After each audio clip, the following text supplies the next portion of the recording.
Afternoon, everyone. Thanks for being here today. My name is Fleche Xeno.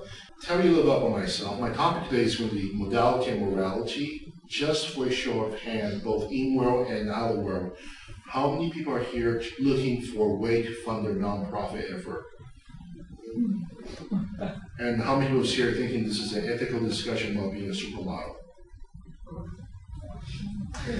I started a nonprofit 20 years ago at the city across the bay in Oakland on the largest regional community center. And throughout my 20 years in nonprofit, I worked for quite a few and consulted for even more.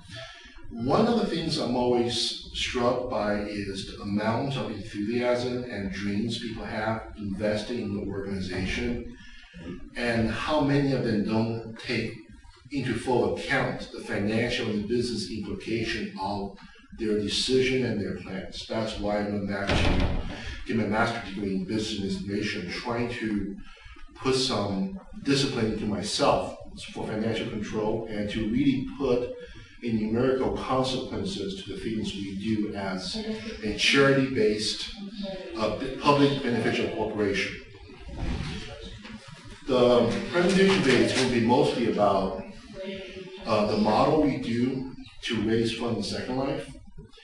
And the biggest component is going to be a return on investment argument for and against certain type of fundraising, as well as what I personally think the Metaverse is good for from a number point of view. The very last one is going to be talking about moral issues in fundraising. Since this is a relatively new platform for us, some of the issues are not as well thought through in Second Life as it is in real life. And the very last one is going to be talking about some of the emerging issues I see on the platform that real life provides quite a bit of good solution for. Anytime you have any questions, please feel free to stop me, both in-world and out-world.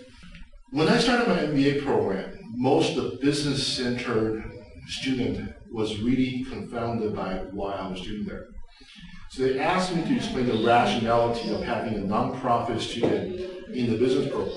It was pretty simple. I told them, business want to give you goods for your money. Nonprofit, we just want to take your money. It's that simple. And the metaphor is quite revealing later on. Okay.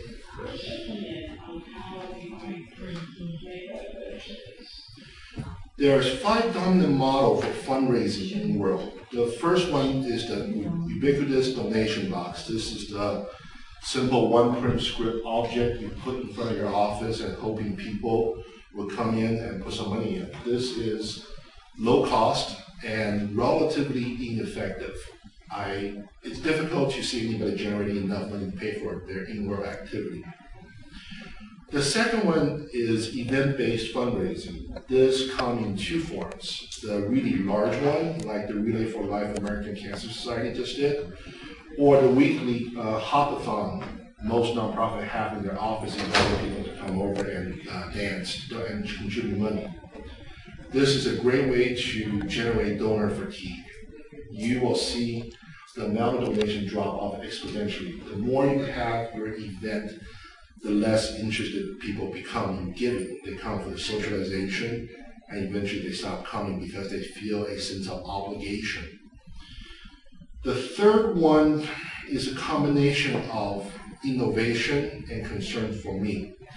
This is the business as usual model.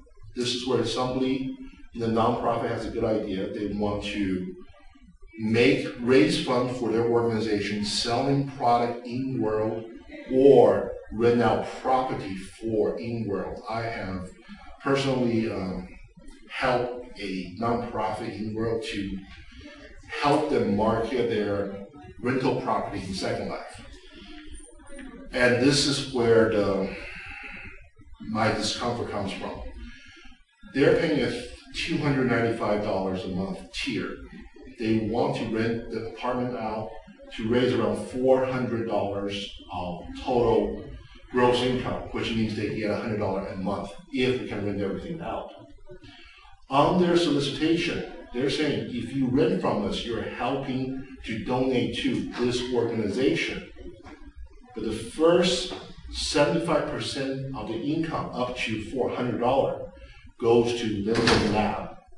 In what way, if I rent from this organization, am I contributing to their cause?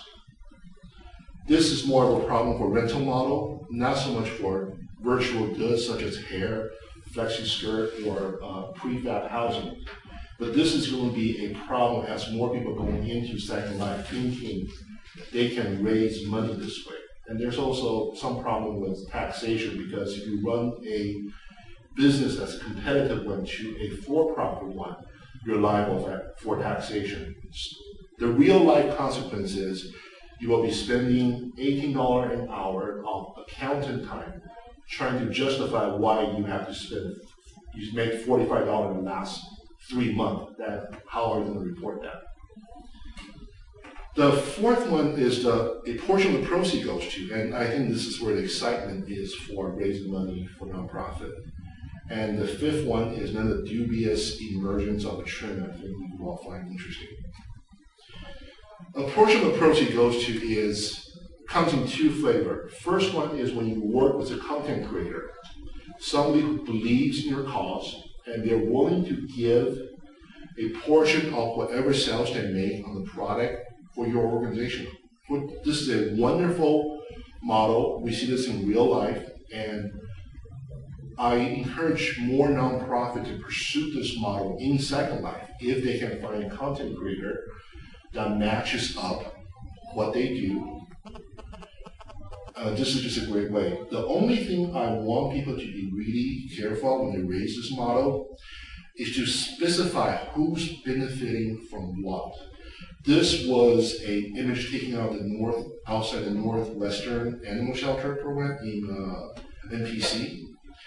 And it very clearly states how much of the money goes to the organization for every product sold, which is great. I know the content creator and Todd, and we talked about this. Inside the same space, this is a Dougie's Cartoonimo vendor. Here's my problem with this. This is just an affiliate vendor. So the organization gets 20% of everything sold in the device. By placing it inside the organization's office and so close to a donation kiosk, are we assuming everything they sell goes to the shelter?